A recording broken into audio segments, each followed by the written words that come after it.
Hello everybody, my name is Prince Boss, and welcome back to the Great Ace Attorney Chronicles.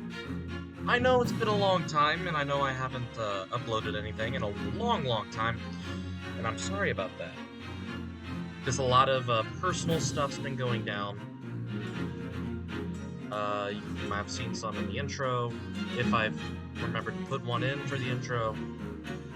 I've been doing a lot of college recently, so I've been trying to focus on that as much as possible. But we're finally back and we're ready to do this. I'm gonna be honest with you. I kind of don't remember what happened last time. I know last time we got another case after the Magnus McGilded got found dead in the carriage of the previous case, and I think we're now defending a Japanese guy, a Japanese foreign exchange student. I don't remember, but I think that's where we are, and we're supposed to be heading to what's his name? Herlock Sholmes. That's his name. We're supposed to be heading to Herlock Sholmes and talking with him. I totally forgot the voices I did, so please, for the love of God, don't hate me. If you're watching this in the playlist, it's been probably a good 2 months since I last played. So, that minute and a half introduction out the way. Now let's get started.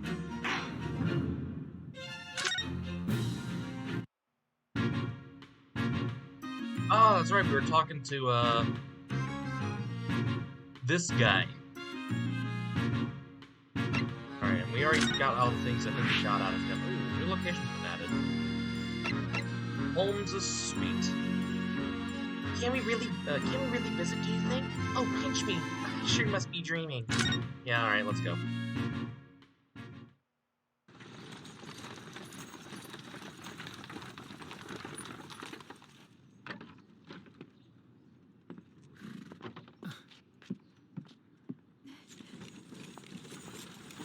Thank you very much. It's just up there overlooking the street. Good day. Thanks again.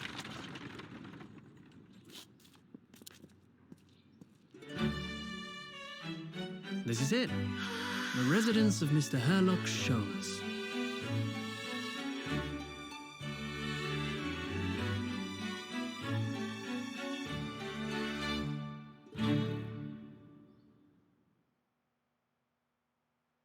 Nice house. Very nice house. 19th February, 12:53 p.m., Sholmes' suite. So, this is where the great detective makes his living. It feels surreal to be here somehow.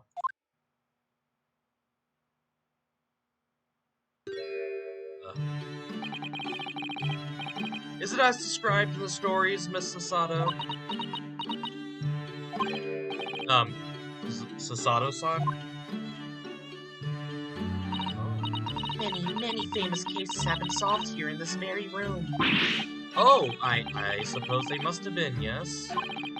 I've never read the story, so it's hard to get quite as excited about this as she seems to be. The detective chases the villain relentlessly as he disappears into the fog down an unlit London street. Oh, the thrill of it! The romanticism. Can't you feel your heart thumping in your chest? No. Can't you, Miss Naruhodo? Oh, I suppose I can, yes. So, if you don't mind, I'll just stand here and soak up the atmosphere for a while longer. Please, don't mind me. Huh. She's obsessed. Alright. Well, it looks like our detective friend isn't home at present. Excuse me, is anybody home? I don't know if this is male or female, so I'm just gonna read it in my normal voice. Oh, do we have a visitor? Oh, fuck off, I forgot your voice! Oh, what was her voice? Wasn't like a high-pitched British? Hello! Is it a big new case for Mr. Sholmes? Was that the voice I gave her? Also, is that Napoleon? That was a lot of math, too. Jester shoe. Gavel. Glass. What? Chess piece? What the fuck is Mr. Sholmes up to? I am confused. Hello? Wait. Aren't you? Oh, how rude of me. I'll go and make some tea at once. I'm sure it's the same girl. Miss Sato, did you see the girl who was just here? Oh yes, isn't it truly extraordinary? To think that the King of Bohemia came to this very room to ask Mr. Sholmes to take on a case. What the fuck? You're not listening to me! The King of Where are you? Okay. King Wilhelm Gottsreich Sixmund von Almstein, of course. I don't know his name. Does that say VA and the A looks like it's in like the Alabama Crimson Tide? What the fuck is going on? What is this lab? Sorry, I'm drawing a blank. Forget the adventures of Herlock Sholmes for a moment and look over there. The tea food! And I have a fancy big cake as well! Ah, it's you! I knew it. Sasato-san recognizes her too. She was at the courthouse. McGilded was declared innocent, wasn't he? Wasn't she? There you are! And take it that with you as well. I was looking forward to the trial run of my experimental smoke grenade launcher.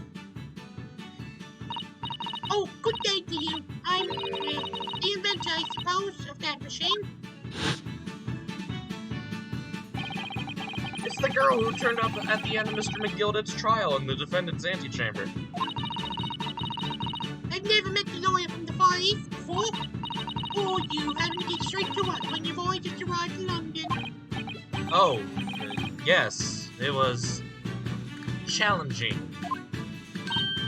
Well, try this tea. It's my special blend, you know? Oh, thank you. Is tea supposed to look that color?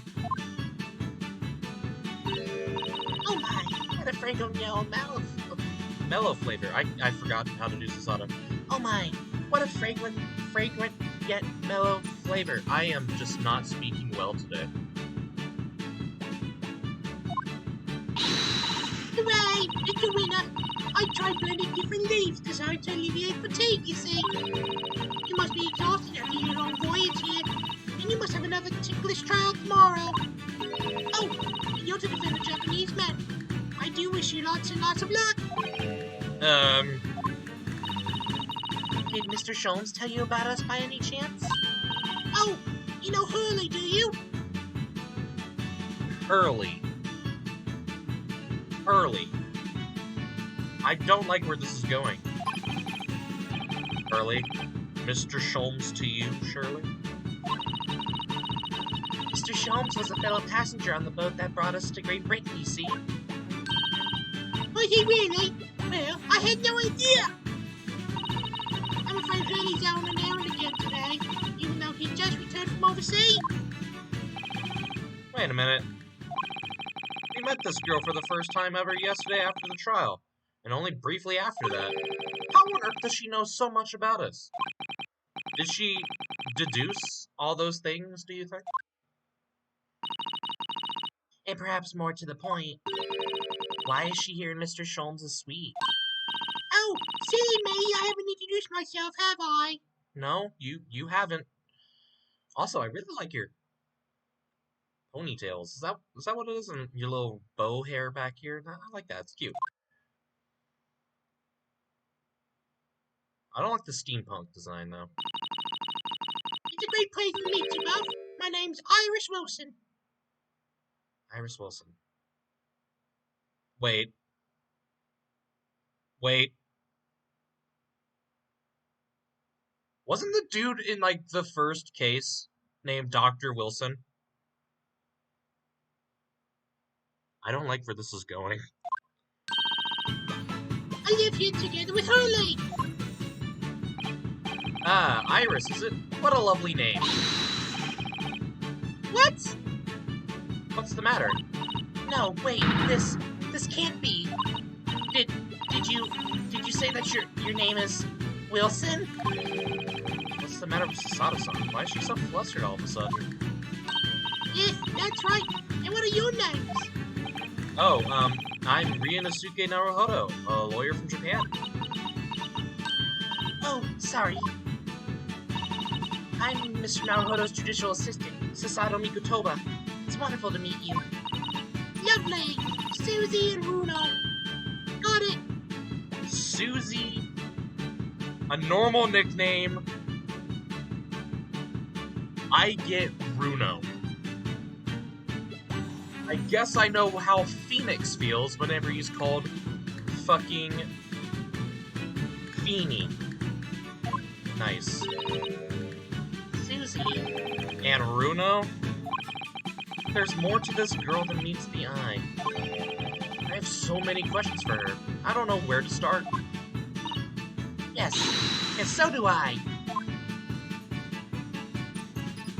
Thank you God, we're finally able to do crap.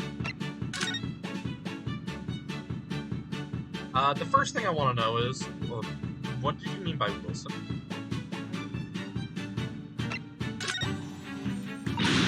Oh yes, there's something I must ask you. Of course. Go ahead, Susie. I'm a very great fan of the Adventures of Sherlock Holmes and... Oh! You have a copy of Rats Magazine! Yes, I read every issue. It's delivered all the way to Japan on a ship. Oh, this is so exciting! My stories are being read on the other side of the world! My stories? She's both an inventor and an author. What am I doing with my life? She's how old? She looks like she's like 8. Jesus Christ. I'm 19 and I'm doing nothing with my life. God damn it. Why do these games make me feel like I'm an absolute nobody? That's right. Hurley is always solving such amazing cases, you see, and he tells me all about them. They really are quite fascinating. Oh, she's doing the Sherlock Holmes thing. It would be such a shame if I was the only one who ever heard them, don't you think? That's true, I guess. Goodness. Oh, yeah. That was not her voice. Last night, he was telling me all about a new case he just solved on a steamship traveling from a faraway land. So I was just in the middle of typing up the manuscript for the next issue before you came. So you are the author? Yes, I'll let you in on the secret if you like. I'm going to call this latest adventure The Speckled Band. Ah, so that's what these cases are. Her story titles. The Speckled Band! That's certainly very familiar. Of course, I always change one or two details in the stories here and there. This time, I had the idea of making a venomous snake be the cause of all the trouble. But it wasn't. Oh, that was Mr. Sholmes' first thought as well, actually. Yes, and of course I know that snake might not be a credible fit for the facts of the case exactly, but... It's a story. Some great license is justified to make it more thrilling, I think. Don't you? Sure. So, do you mean to say... Are the stories about Mr. Sholmes that are publicized in Rants Magazine? Oh, reading my maid? Yes! Oh, my wonderful, very modern typewriter! But all the stories I've ever read are written by a doctor of medicine, Dr. John H. Wilson.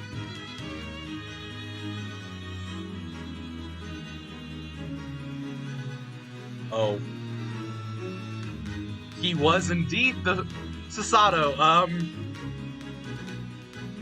You know that was the guy that got killed, right? Sato-san's getting more and more worked up. Ah, yes, that's me. I mean, my name really is Wilson. But what about the doctor of medicine part? That's all true too. I'm a doctor of medicine. Oh my god. No, at 10 years old. She's 10. At 10 years old? At 10 years old. Well, that's quite incredible. But, Oh no, Sasato's about to cry. Dr. Wilson is an English gentleman. Oh, yes. I did alter the setting slightly for the stories to be more compelling. Oh. Well, it sounds a little strange, doesn't it? The great detective with the 10-year-old girl in tow. I suppose it does, yes. Poor Sasato-san. She looks like her whole world has just been falling apart. Also, are we just going to ignore the whole John H. Wilson part? You know that he was the... Wasn't John H. Wilson the dude who died and we were accused of murdering the dude? Hello? Oh. Okay, well, Iris? It was you that we ran into yesterday, wasn't it? At the Old Bailey? Yes, that's right. You were ever so helpful. Thank you so much. Oh no, not at all. I'm so sorry we couldn't have been more welcoming. Though, at the time, we did have a rather large gun pointed at us. Oh boy. Back. No, don't! Don't shoot it. Iris, please. Like this? Ugh. Thinking back now, you left with Miss Lestrade in tow, didn't you? Oh yes, that awkward witness, Gina Lestrade. Oh, Jeannie? Yes, he's a professional pickpocket. So, we found out. It was very naughty of her to pinch my invention like that. Are you referring to that trial-disrupting gun-like contraption? Exactly. So I bought her, you see, to get it back. Perhaps I should think about fitting a self-destruct mechanism in my inventions. Do not be Dr. Doofenshmirtz, please. This girl is dangerous. Anyway, I brought Jeannie back here after that. So she could apologize to my trusty technician. Oh my god, you have another? Who's your technician? Sorry, your technician. Hurley, of course, silly. Oh, well, never mind. Early? Yes, Sherlock Holmes. We live here together. No, that, okay, that's, kind of weird. Also, you have a metronome, right? I had no idea the Great Detective has such an interesting young daughter. Daughter? Not likely. What? I wouldn't call him Hurley if he was my father, would I? That's true. Well then, What is your relationship with Mr. Sholmes? Is it just business? Lord business? well, I expect you found out that lodging of any kind in London are very expensive. So the solution is to share the cost with a partner, a roommate. Your roommates. I hope you don't mind me asking, Iris, but how old are you? 10 at last this year. And how long have you been with Hurley? Well, what of your mother and father? Oh no, they're not around. Sensitive subject? Oh, I see. I wonder what the story is there. About before. Yes, what's on your mind, Bruno? Do tell me. How did you know that I was a lawyer and we just arrived in London, I mean? Yes. Oh, And that we have a difficult trial tomorrow. How did you know all of that? Oh, that's what she meant. Please, tell us how you did it. Explain every detail. Of course! I'd be delighted. Although, there's really no mystery. Now, let's begin. Uh-oh. Her deduction skills. Iris Wilson is proud to present a logic and reasoning spectacular. Oh no, we're doing these. Here we go. What's in my pocket? First of all, I already know that you are a lawyer, Mr. Bruno. After all, I met you yesterday at your Bailey in the defendant's antechamber. But you also said that we'd only just arrived in London. How did you know that? I observed the passport and travel ticket protruding from your breast pocket. Oh. So I was reasonably confident that you boy must have just arrived in the country. And on top of that, you accepted a case against that particular prosecutor, telling me you were unaware of London's court affairs. The Reaper of the Bailey. I walked right into that one, didn't I? And then I noticed a red ink stamp on the back of Susie's hand. You were given that when you visited the local prison to meet with the suspect, weren't you, earlier today? They use their stamps to keep a close eye on comings and goings, you say? I didn't realize. And a red stamp is only used for people visiting foreign inmates. So, that told me that even though you had only yesterday concluded the trial of Magnus Peculiar, the two of you,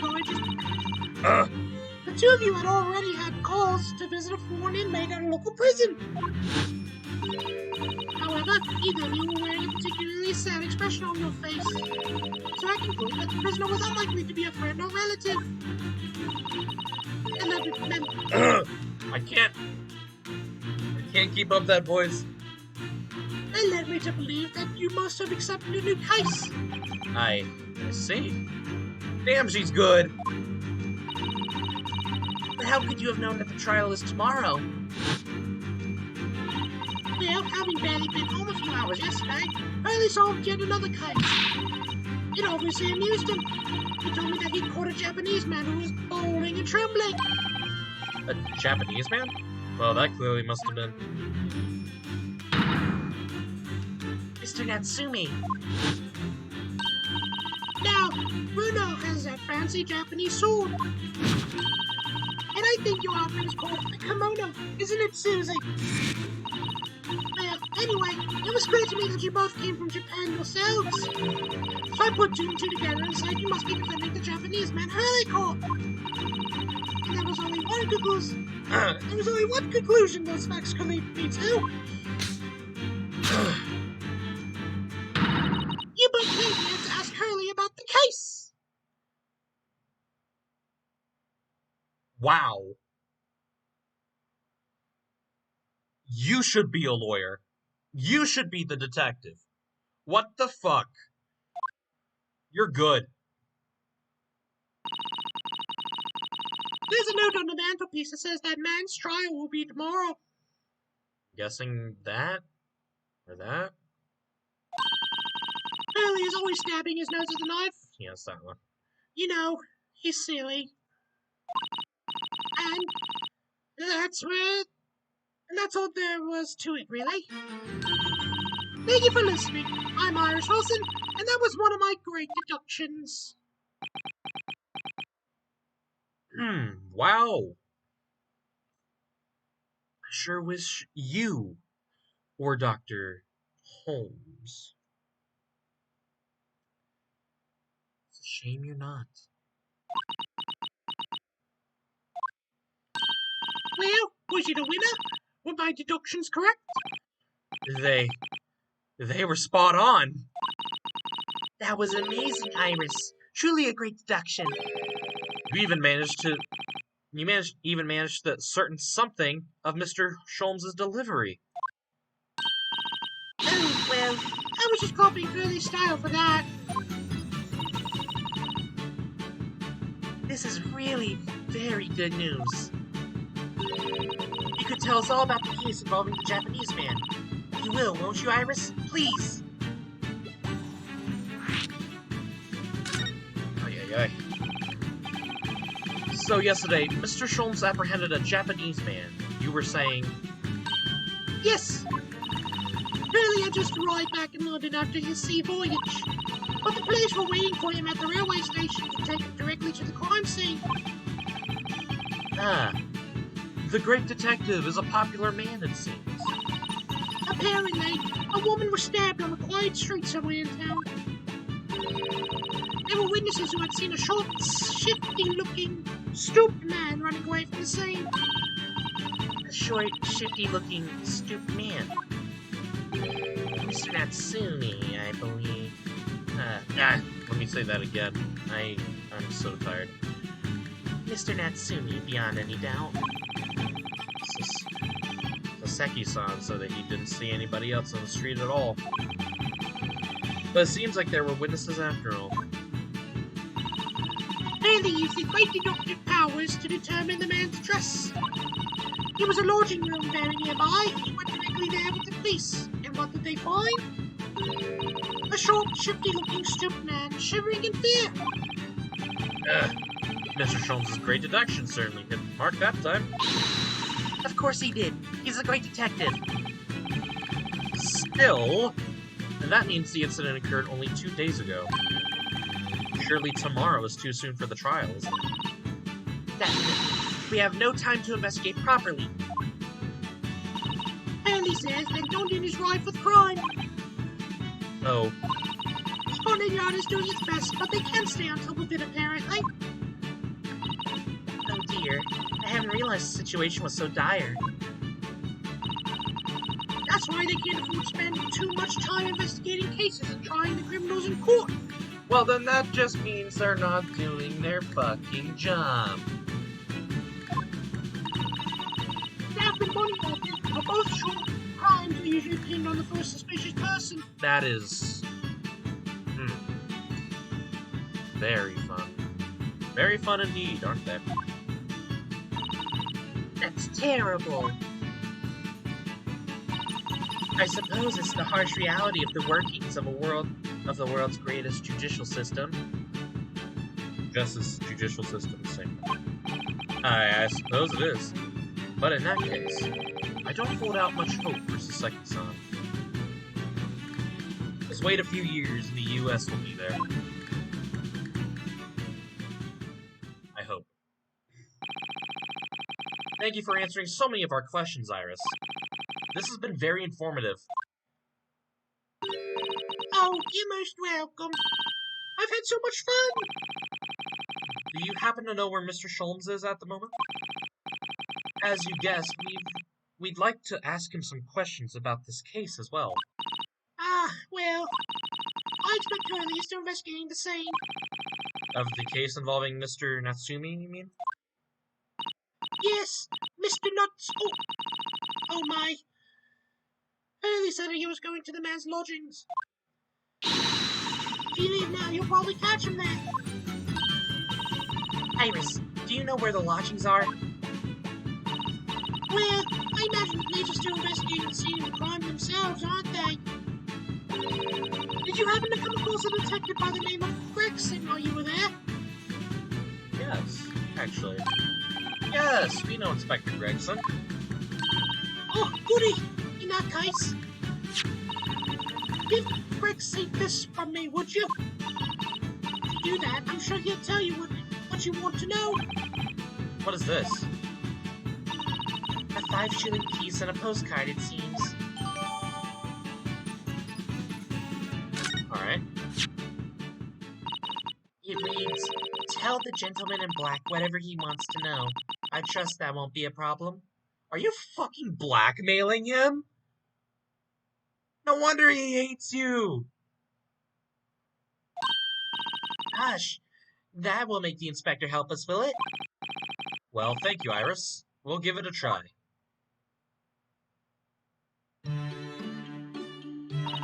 Good luck, then. I'm gonna return to writing my manuscript, The Speckled Man. And I'll be making more splendid blends of tea, so come back again soon. We'd be delighted. Thank you so much, Iris. Well, Mr. Naruhodo, it's back to the scene of the crime. So, somewhat dubious that they would exert any influence over the men of Scotland Yard at all. We headed back to the scene where Iris's curious nose and one of the world's heaviest silver coins in hand. Oh, so this is gonna be a to be continued. Well, I'm not leaving you with 30 minutes. I'm not doing that. So, what you guys are gonna be getting is probably up until the court case. Or, if not, whenever I feel it's long enough. Maybe an hour and a half. We got maybe another hour. So, we are gonna save. We are gonna do this, yes. Let's go. 19th of February, 2:38 p.m. Briar Road. Oh god, I don't know Gregson's voice. It looks as though the police are still here, carrying on with their investigation. Perfect. So let's find Inspector Gregson as quickly as possible. Yes, and let's see if he'll take a break from his chips to look at that silver tip Iris gave us for him. Hello, Gregson.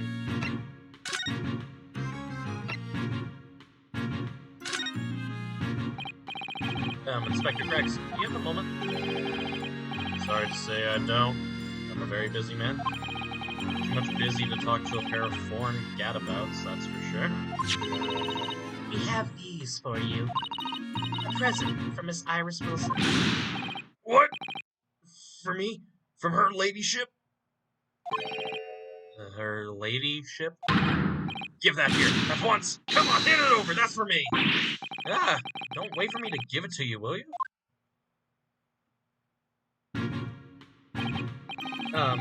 What was that coin exactly? It's a silver crown, obviously. But it's a lot more than that. It's, well, it's an appearance fee, that's what it is. An appearance fee? Oh, I see. You mean... That's right. For the adventures of Herlock Sholmes. Her ladyship always offers me a little financial reward for featuring me, every time. Yes, of course. I know about your exploits, Inspector. I read them avidly. Of course. Her using my name without my say-so does make me the butt of a lot of unpleasant jokes. But still. I'm sorry, Inspector. That must be difficult for you. Never you mind that. So, what do you want to know then, huh? Sorry? Tell the gentleman in black whatever he wants to know. I trust that won't be a problem, it says. Well, obviously it's not a problem. Go on, fire away. What do you want to know? Well, if you wouldn't mind, Inspector, we'd very much like to know the address of Mr. Natsumi's lodgings. The little knife-wielding mustache Japanese fellow. He lives in a right old hole. Just right over there, look. So it is the broken-down house.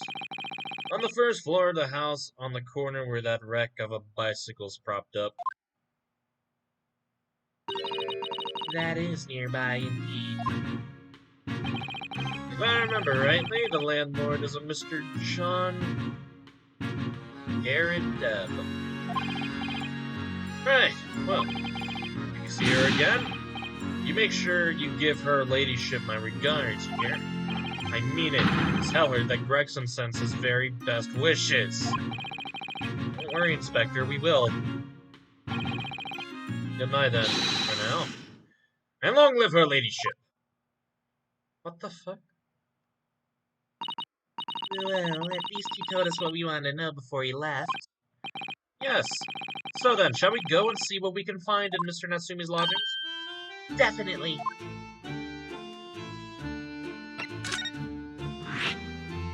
Go.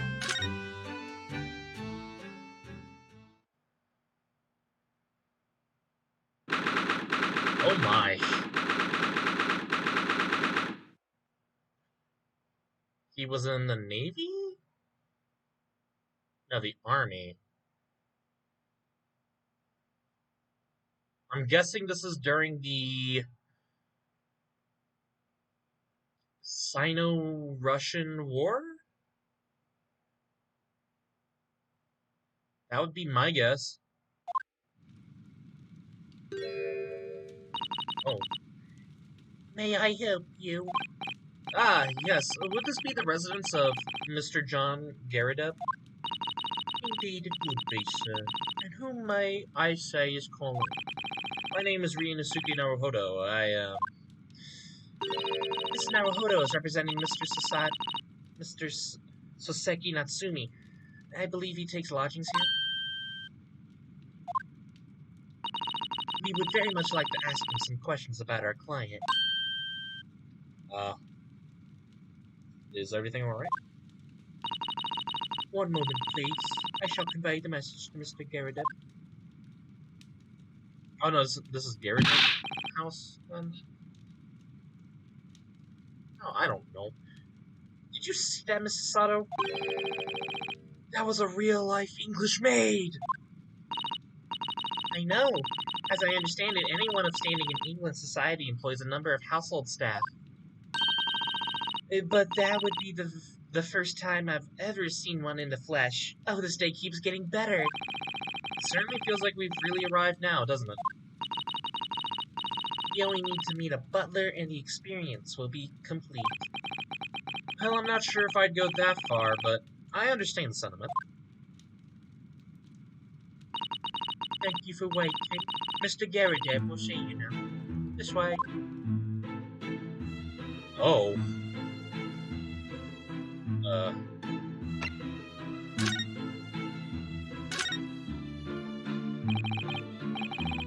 Good day to you. John Garadeb, at your service. Pleased to meet you, sir. This is Ryunosuke Naruhodo. He is a defense lawyer. Do you excuse me not getting up?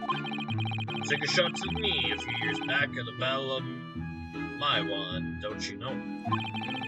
Earned a medal for my pains, but had to withdraw from service. Handed over the reins to the up-and-comings. Also, I feel absolutely idiotic. I thought all this stuff was that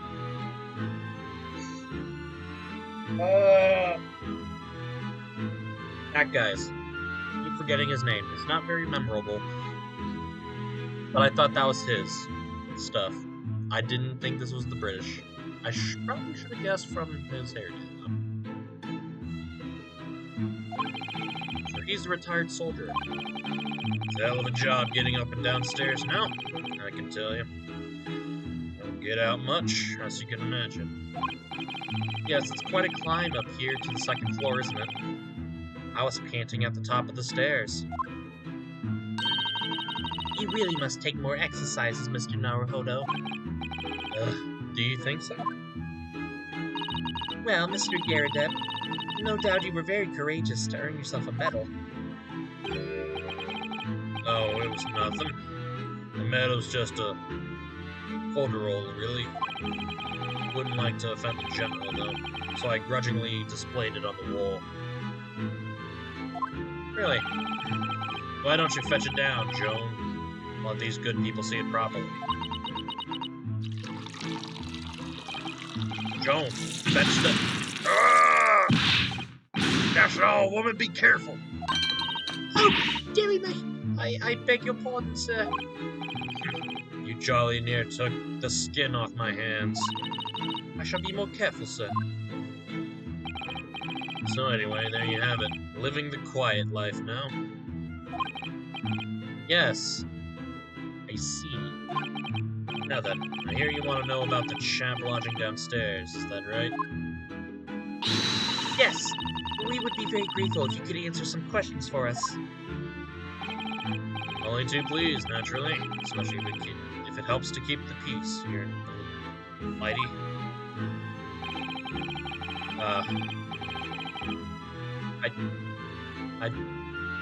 Mr. Garadeb, sir, I don't think that's healthy. I see you don't care. We've forged an alliance with the Empire of Japan recently, as I'm sure you're aware. So this case is very much in the public eye, as it were. Oh, is it? Even had some famous detective poking around, you know? In this old house, would you believe? Yes, Mr. Hollock Sholmes. Could have been. Didn't catch the chap's name. Not really my cup of tea, all that detective business. Oh, but you have a copy of Rance magazine here, so... No. Anyway, the chap's investigating the floor in his room as we speak. He's in Soseki-san's room. It's a holy nuisance is what it is. The whole neighborhood's twitching its curtains now. I don't like all this fuss. It's jolly unsettling.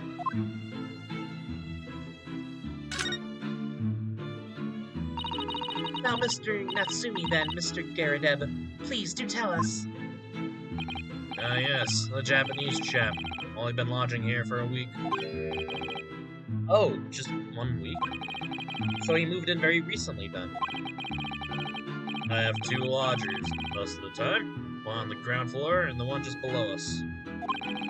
The first floor room became available a week ago. See, and then...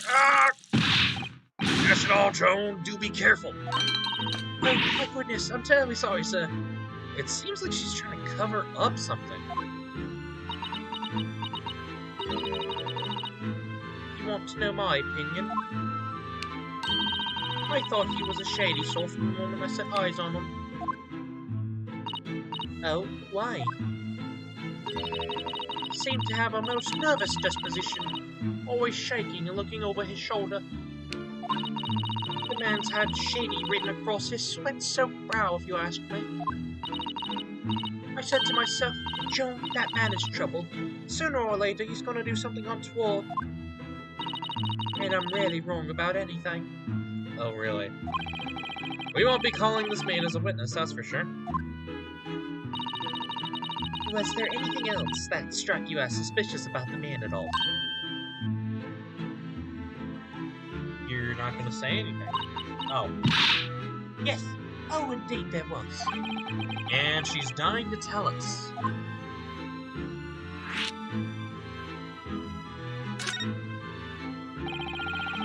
Had you noticed anything else about your lodger, Mr. Natsumi? Oh my word, yes. The word was shadier than an orchard. Could you elaborate? Well, take this man's room. Absolutely stuffed full of books it is, more than anyone could ever read. And he's never so much as passes the time of day with another living soul. I haven't seen a single visitor call. He just trots off to that workshop every single day and comes back at 5 to light the gas fire. And the funny little man is up long past the time everyone else in the house has gone to bed too. Oh, I see. The gentleman on the ground floor goes to bed at around 9 each night. But I've never known that Japanese fellow to retire any earlier than 2 in the morning. Ah. Could you clarify something, I wonder? What, Pride? How do you know so much about Mr. Natsumi's routine? Oh. I understood that either of the lodgers live on this floor of the house, is that correct? That's right, yes, they're both below us, on the first floor and street level. Then, how is it that you know so much about the lives of your lodgers? The precise times that they come back in the evening, for example, and even the times they go to bed.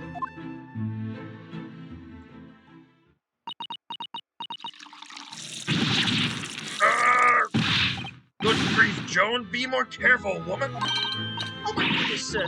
I'm terribly sorry, sir. Something doesn't add up here.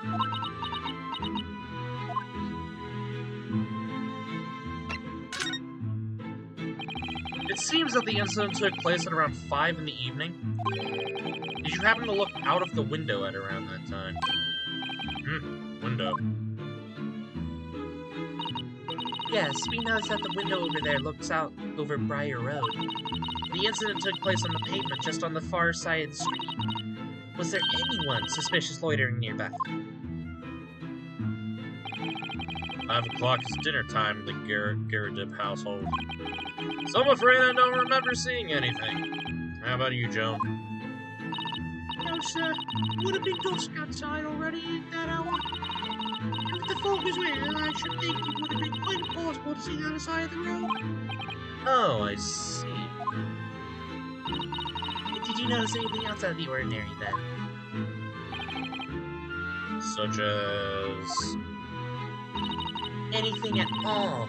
Even if it seems unrelated. Well... Yes? Was there something then? Well, it's nothing particular significant about that sort of time period there. For the love of God, Joan, watch what you're doing! Oh, dear me, what have I done? I'm awfully sorry, sir. Do be more careful, woman! Of course, sir. If I may, Mr. Mary Hollow, Oh, yes? I have an exceedingly good memory, and as far as I can remember, nothing of any significance took place here at that hour. Nothing at all. Oh, really? Mr. Garridip? The way you were talking before, it sounded rather like there must have been. Oh, well, as I was saying, it was just a trifling matter, really. Nothing. Joan, dash it all, what is the matter with you, woman?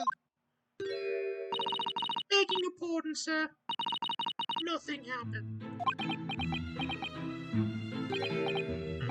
Yes, quite.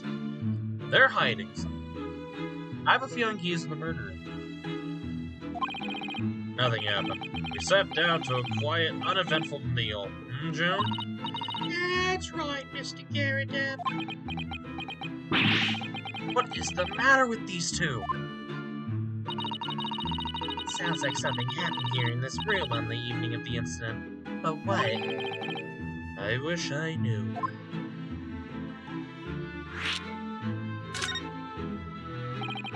Could you tell us which floor Mr. Natsumi's room is on? Why, certainly. Just below us on the first floor. Yeah, Mr. Sholmes is investigating there, even as we speak. Yes, told me Nat's name. I asked him to look into the matter, so I gave him the key. Mr. Natsumi has engaged Mr. Sholmes' services? That's a blatant lie. Would it be alright if we also had a look around in Mr. Natsumi's room, I mean? Don't see why not. It's just down one flight of stairs. Who knows if we'll find anything that can help us with the case, but we have to try. I'm confused about what this thing is. Why is there a candle on the floor? We need all the clues that we can lay our hands on, shall we? Yes, and while we're there, we can speak with Mr. Sholmes again. Perhaps he'll be able to tell us more.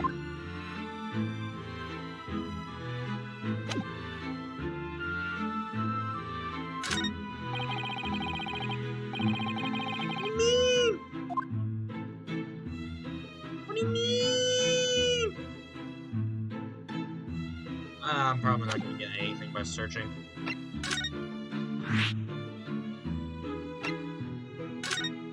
Go to his room. Oh my goodness.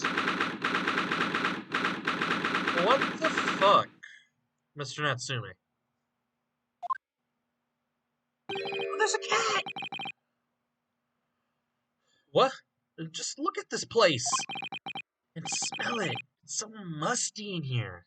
I suppose it's the mountains of old books that are responsible for that.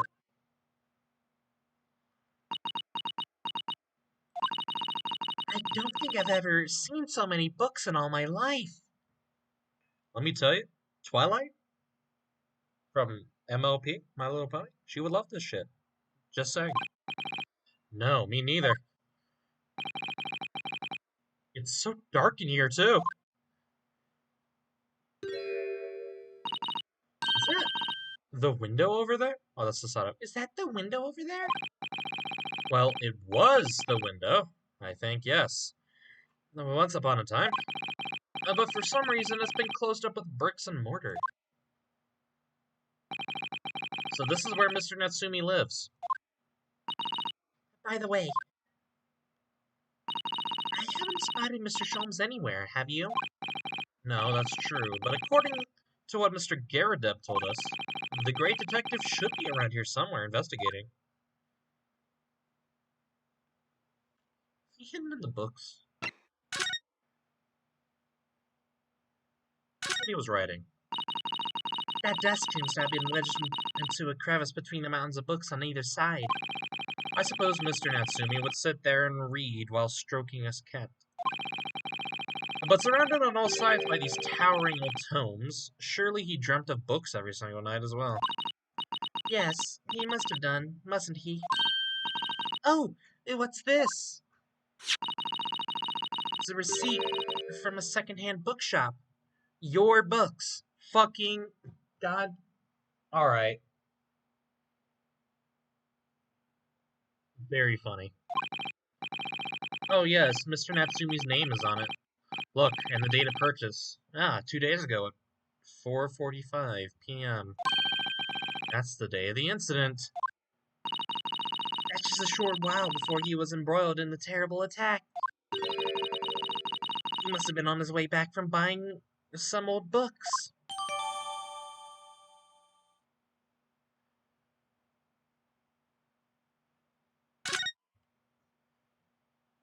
Alright. Nope, not what I wanted to click. Skip all this. Kitty kitty! Ah! Ah!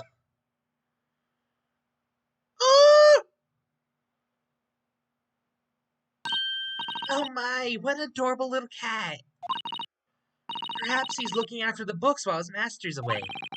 I don't know about that. He disappeared into that pile of books as quick as a flash. It was a tricolored Miki, wasn't it? Do they even have that sort of cat here in Great Britain? Perhaps Mr. Natsumi brought the little creature with him from Japan. That's made me feel homesick now.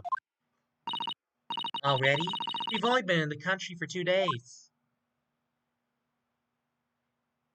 I mean, 2 days, yeah.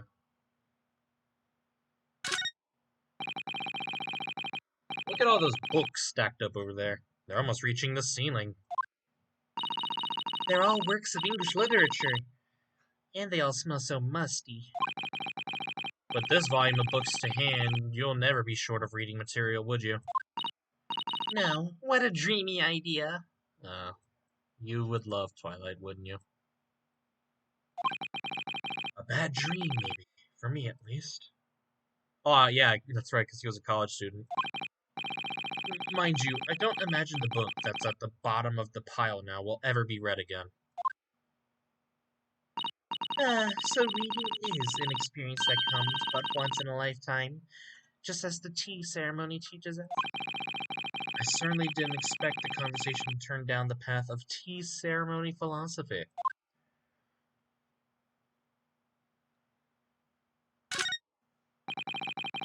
Could you even call this a window? I think so. It was a window at one time, after all. Although, all that remains is a frame around some bricks now. So really it's just a wall then, isn't it? But why would anyone deliberately brick it up like that?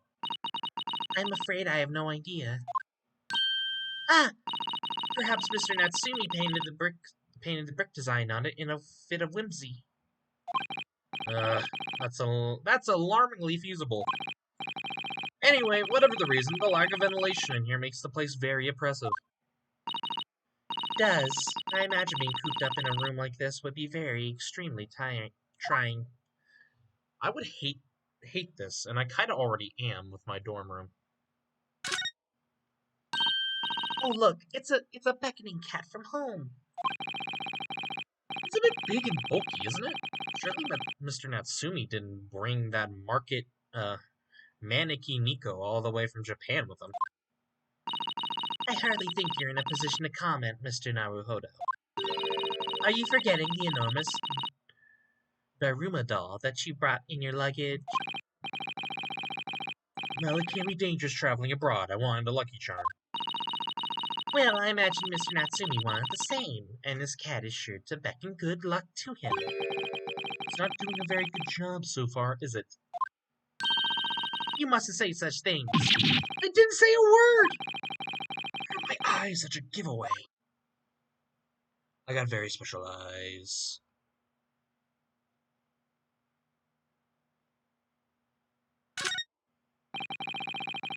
Look at these balls of paper on the floor. There are notes scrawled all over them, in English. It looks like the waste paper basket is so full, they've just fallen out. I think Mr. Natsumi must have been deeply immersed in his research, don't you? Or deeply adverse to tidying up his mess. I wouldn't like to speculate which is closer to the truth.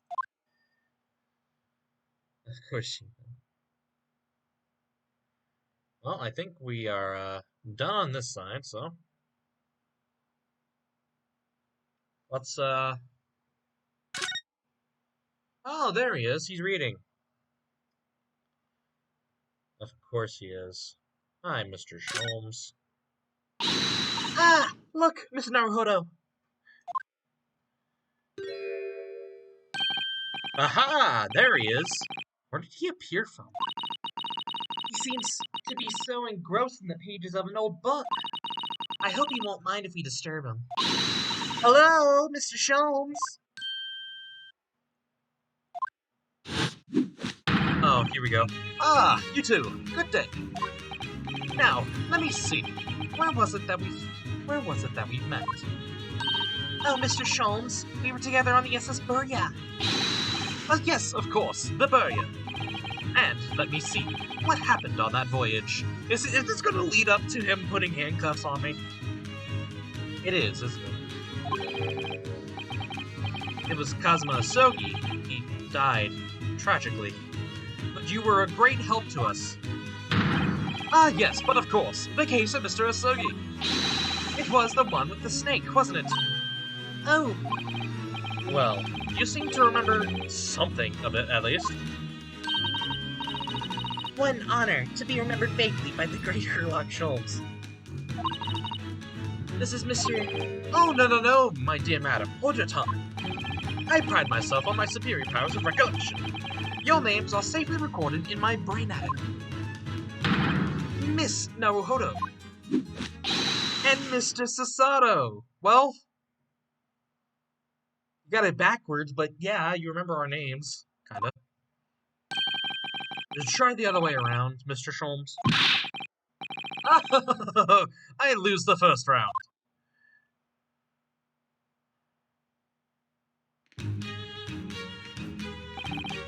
In truth, I had hoped to invite you both to my Baker Street suite the day we arrived in London.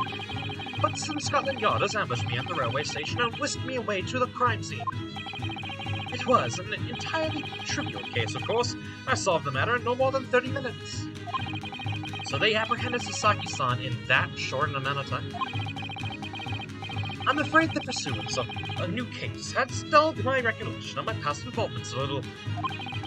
A little? It is a mistake to think that one's brain attic has elastic walls and can distend to any extent. I do my best to forget useless facts, lest they should elbow out the useful ones. Yes, those are my own words of imitable wisdom, you know, from the adventure entitled A Study in Scotland. Please, there's no need to quote yourself. I don't always remember my pearls of wisdom, but fortunately, my associate pens them beautifully. He means iris, I suppose. Mr. Sholmes, we have some extremely important questions to ask you about the trivial case you just mentioned. Goodness, what an earnest expression. My dear madam, I should be only too pleased, and this murky room is an apt place to discuss the murky case. I'm about to fucking pass out. No, don't move. Not converse.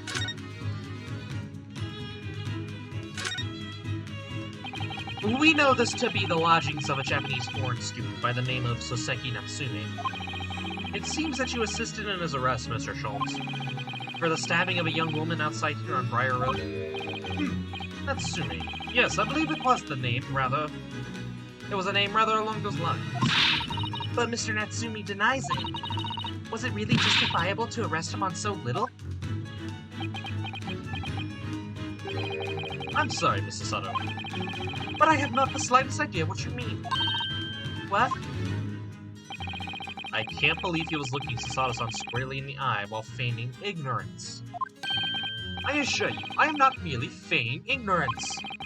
It would appear as if a pair of you are under some misapprehension. Oh? How?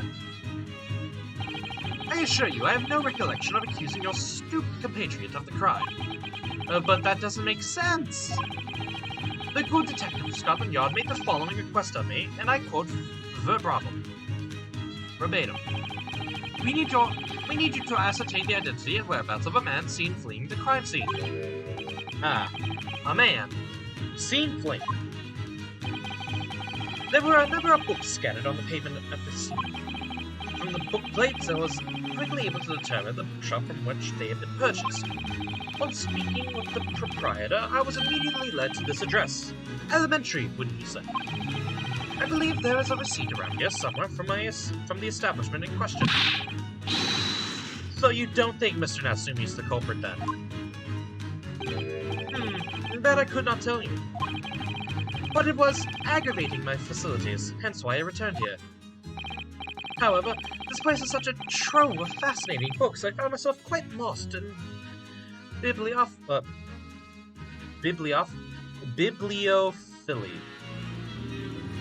Bibliophily? What the fuck? Do not be deceived into believing that I am a man of leisure. No. Oh dear.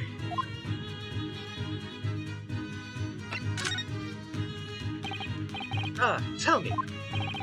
Have you encountered the landlord of these lodgings? Yes, Mr. Garridev, a retired military man. It was the first time I ever met a soldier from the Great British Institution, that is the services. And it was the first time I ever met a maid from the Great British Institution, that is service.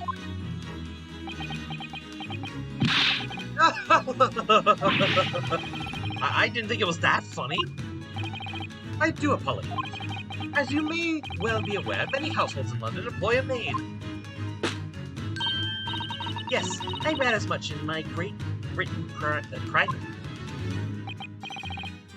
And so conversely, whether or not a household employs a maid has come to betoken the social standing of those dwelling therein.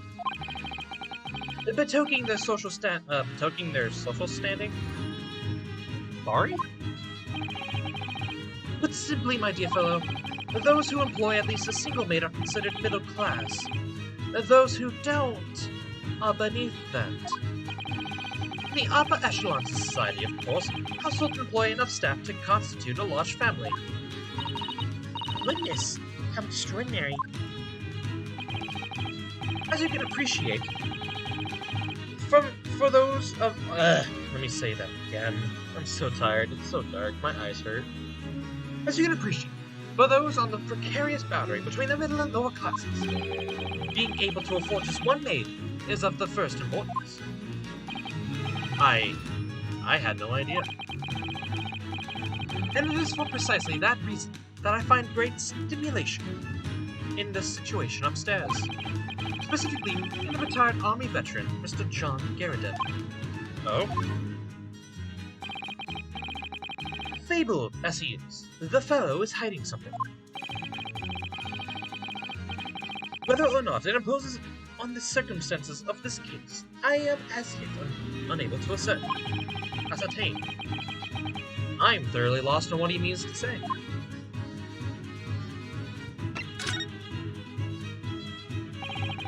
This room is thoroughly suffocating for my soul, my dear fellow. I assure you, any man whose lot is to dwell in a place such as this will stab somebody sooner or later. I cannot read.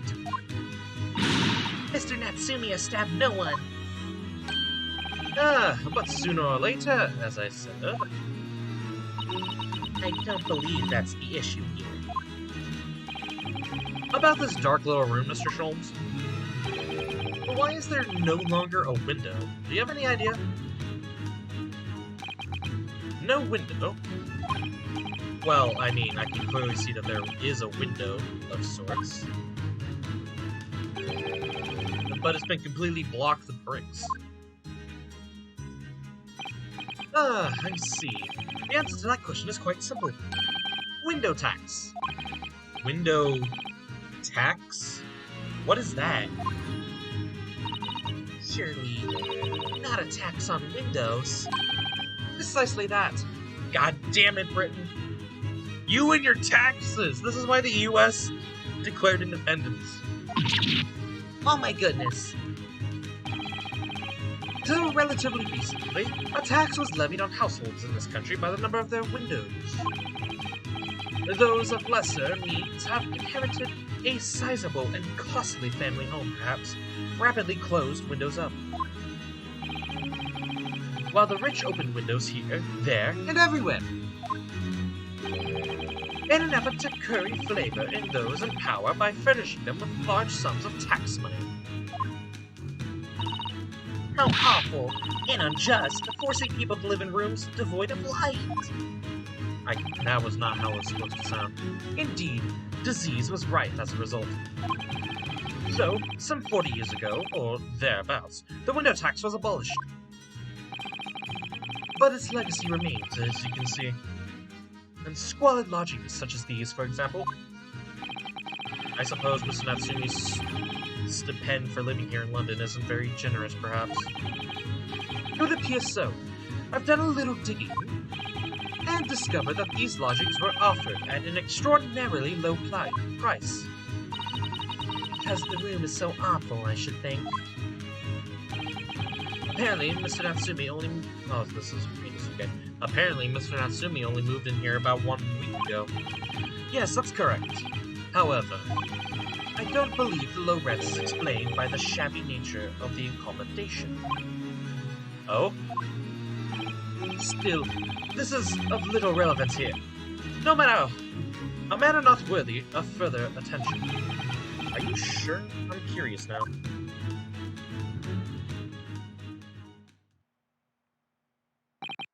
Well, I believe I've told you all that I can. Thank you, Mr. Sholmes. Ah, yes, Mr. Naruhodo. Was it not your intention to become a practitioner of law? You remember that, did you? Will you perhaps be offering your services in this very matter, I wonder? To the occupant of this room, Mr. Natsumi, wasn't it? I'm not sure. Not sure. On what grounds? Well, I actually defended someone in court here only yesterday. Really? Well then, I congratulate you, sir, on an ambition realized, and so promptly, too. The thing is, it's really made me question things. Am I right to believe in my clients? To trust in their innocence? Yes. Trust. Mr. Sholmes. Mr. Natsumi didn't do it, did he? My dear fellow, I haven't the first idea. Oh, but I thought that's why you were here. Didn't you come back to investigate? Ah, yes, that was indeed my initial intention. But there are simply too many fascinating books here. I couldn't possibly ignore them. Oh, I see. Nevertheless, there are two facts that I can state quite unequivocally. The man who fled the scene of the crime 2 days ago was the Japanese occupant of this room, and there are witnesses who swear to have seen the same man commit the crime. That is all I can say.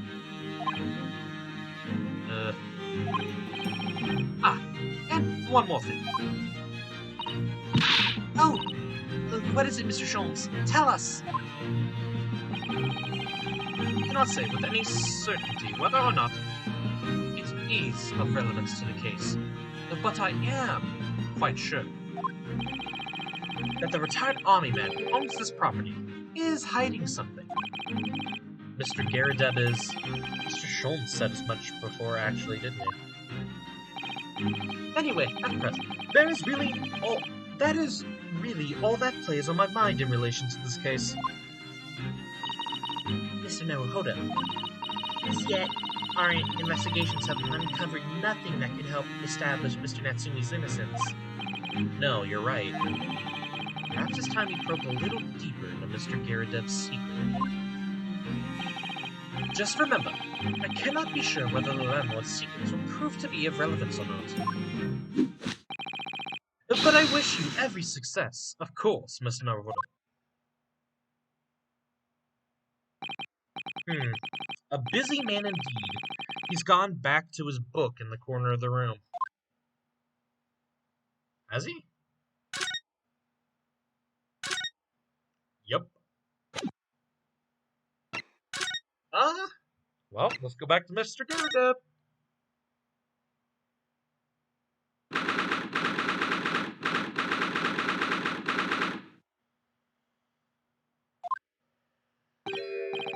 You Peregrine. Tell me, what's the detective chap? I forgot his name. Still hard at work down there? Mr. Herlock Sholmes? Ah, yes, rings a vague bell. All that detective business isn't really my thing, I'm afraid. Well, Mr. Sholmes is in his element down there. Jolly good show. Another cup of tea, if you please, Joan. Now then, why don't you tell me what...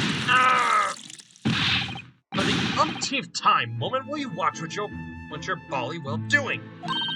I shall be serving dinner shortly, sir. Yes, of course. Frightfully rude of me, but I'm afraid I shall have to ask you to take your leave, if you'd be so kind. Oh, yes, of course. We are deeply grateful for all your assistance.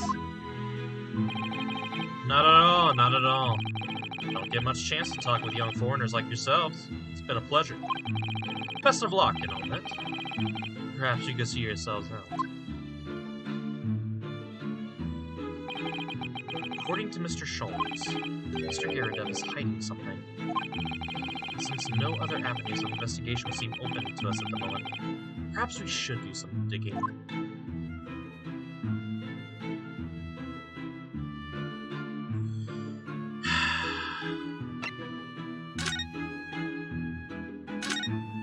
Hello, Mr. Sholmes.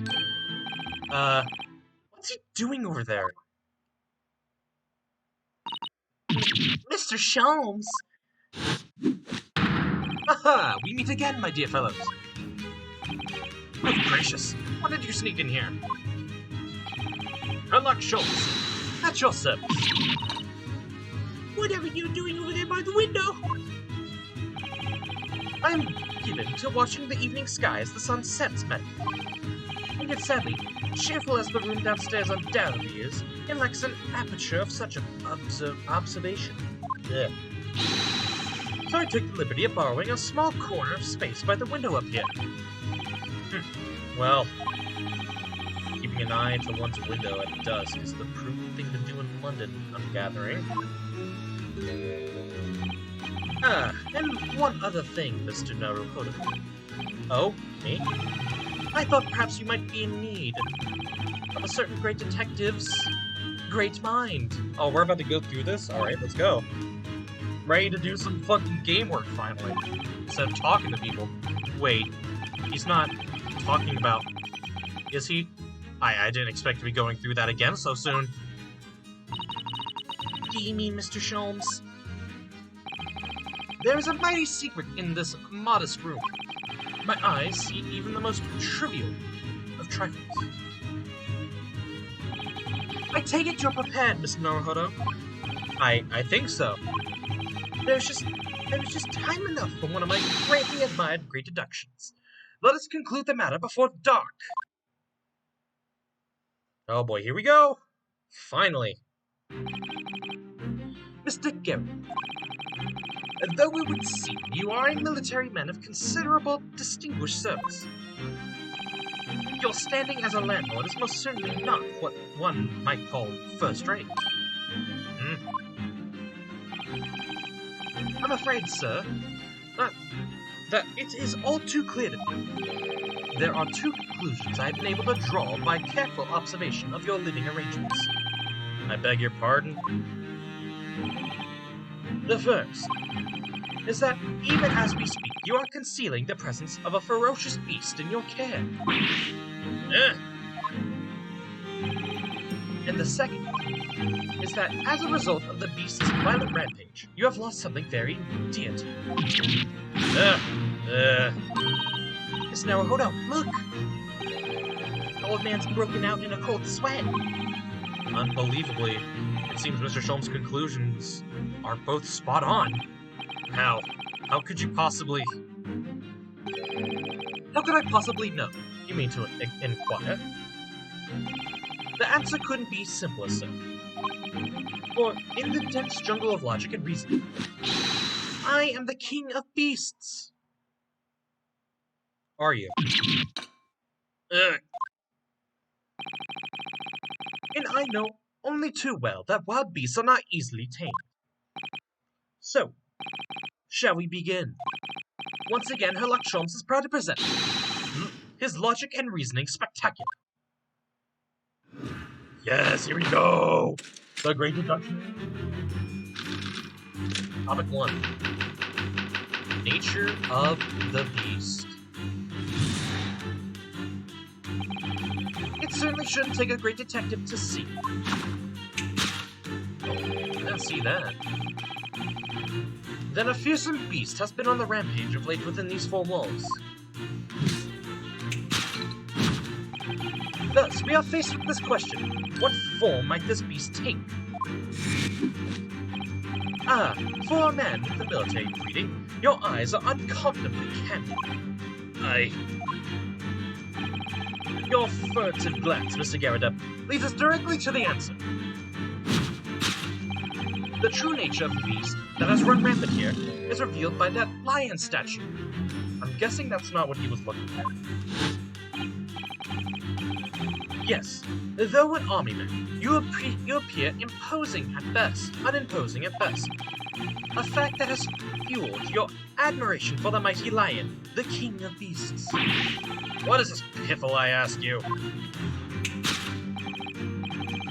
In the end, your admiration became so great, in fact, that you had a living, breathing specimen shipped from India, which you tried to keep in this very house. What?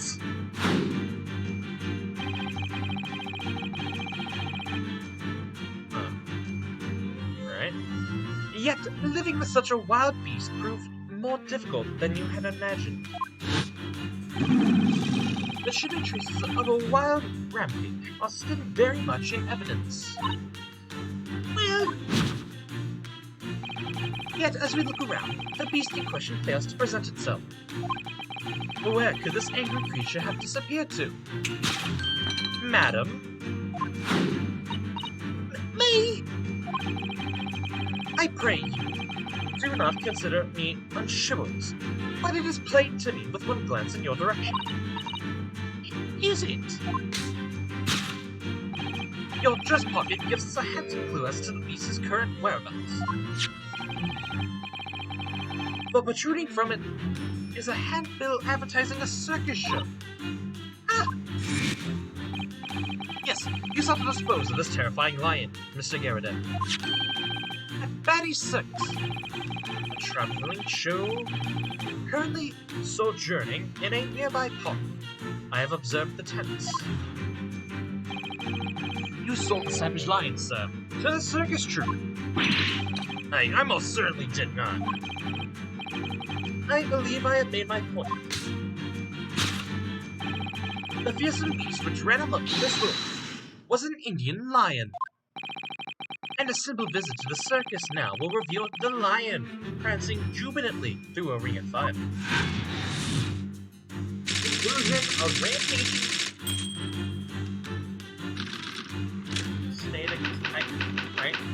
Topic 2 Aftermath. Now, Mr. Garrett, it is plainly clear that you still have deep feelings for this formidable beast.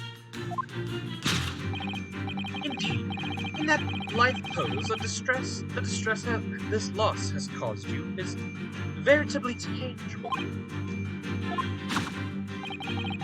Your head weighs heavy on your shoulders, the pain you feel being revealed by that supporting arm.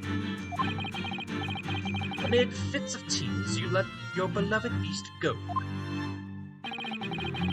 The strain of losing something so dear to you is clearly visible in your visage.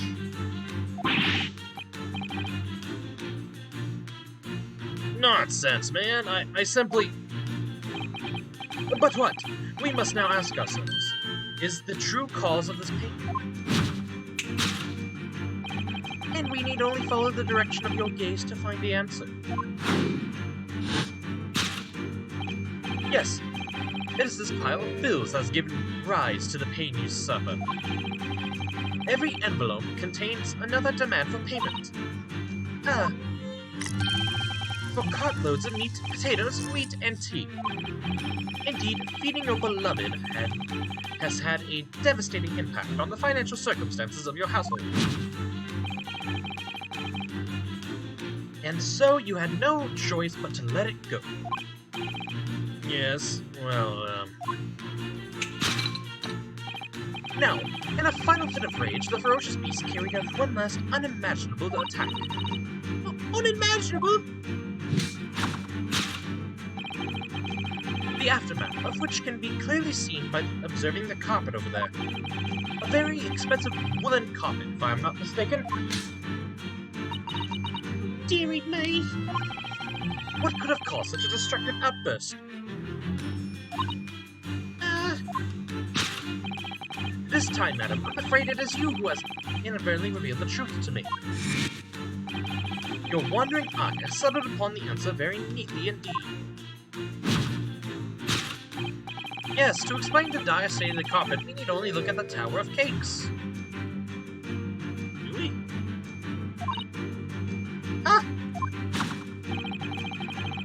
There is no creature more dangerous on this earth than a beast with an unsatiated appetite.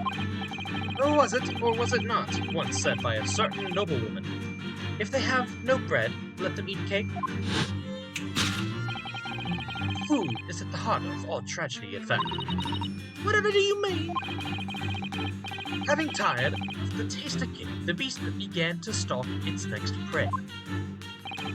I'm sure I need not spell out the nature of this final act of destruction carried out by the beast. There was only one logical conclusion. Worked to a frenzy by hunger, the lion attacked and ate the carpet. What? The teeth marks in the carpet are a perfect match with those of a lion I once saw in India. What? I think you're a little off, Mr. Sholmes. You're a little off, my bud. Thus concludes Sherlock Holmes' great deduction of this beastly puzzle.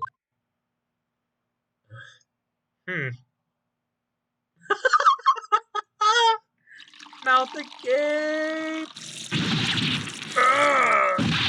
What's the matter with you, Joan? You're pouring scalding hot tea all over me. Oh, I'm sorry, Mr. Garrett. I'm afraid I didn't notice. My deductions can be startling sharp.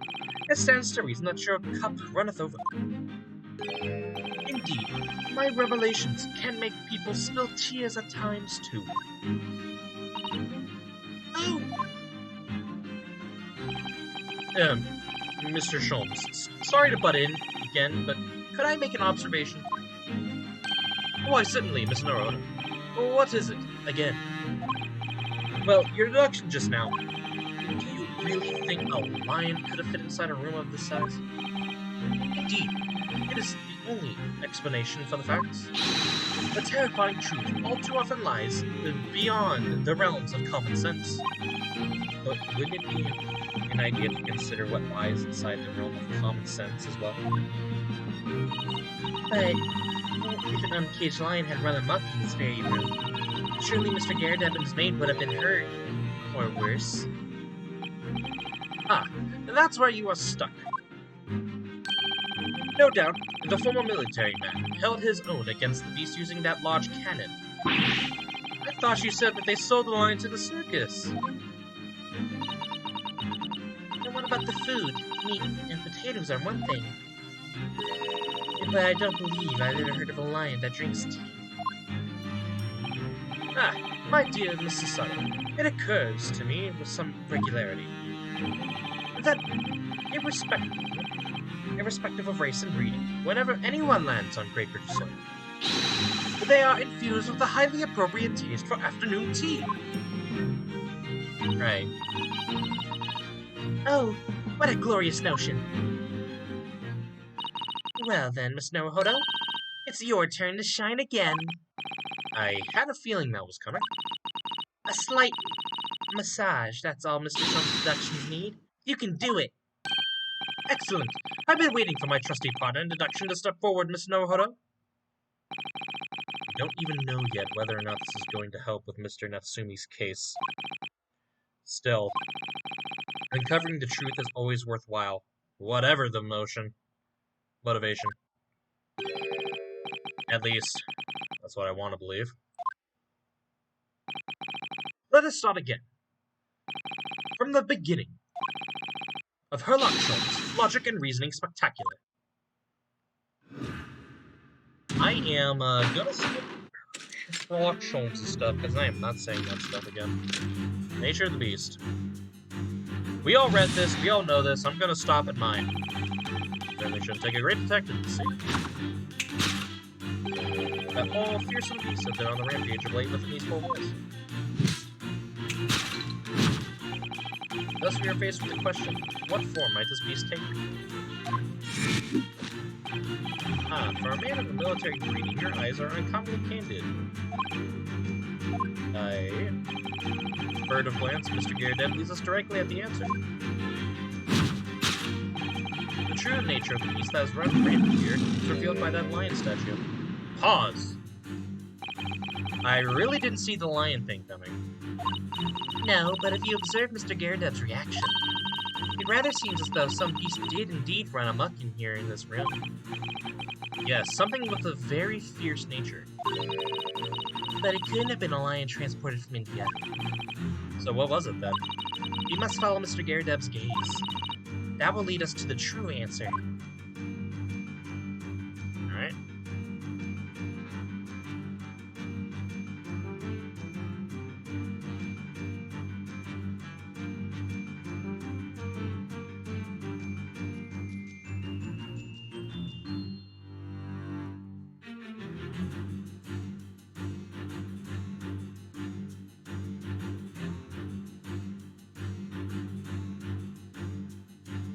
Could it be the mortar shells? Can't be this. What it? Child? What's this photograph? It appears to be from Mr. Garredev's wedding. He looks very happy, doesn't he? He does, but you can't make out his bride. No, how unfortunate. Something must have struck the glass directly over the woman's face. I wonder what happened. Probably best not to delve too deeply there.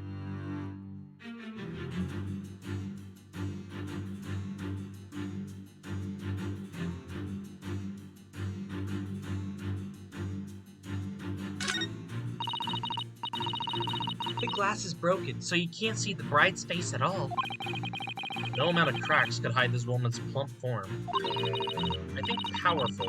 Oh, I think powerful would be kinder than plump, Mr. Naruhodo. Yes, she certainly looks that. There's a lot of force power there. Not someone you want to upset, that's for sure. Oh, look! Have you noticed your wedding ring? It's very large, isn't it? Yes, and that's an unusual design. It looks like some sort of embellished sunflower.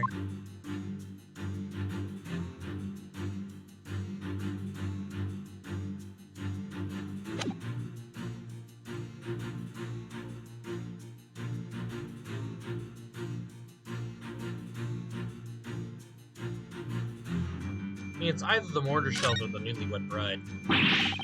These are shells from a cannon, aren't they? What a strange place to keep them.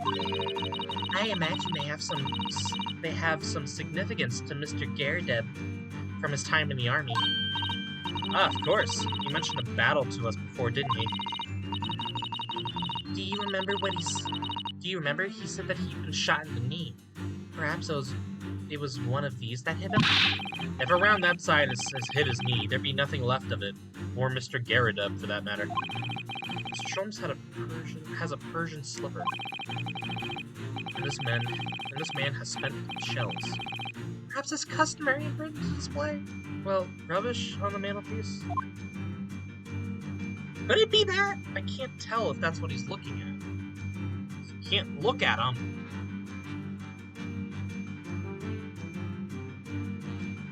It's either that or the newlywed bride. Beast. A beast. I am kinda stumped. I'm really stumped. Alright, so I know you guys aren't gonna like me for this, but I'm gonna leave it there. I'm tired. Maybe.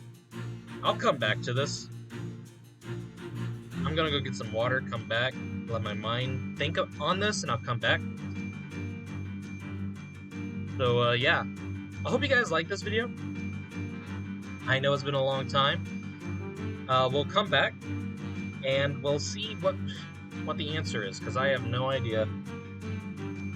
I want to know, though. So, yeah. I hope you guys enjoyed. Leave a like if you did. Subscribe if you haven't already for more Ace Attorney content. And I'll be back next time. Bye-bye!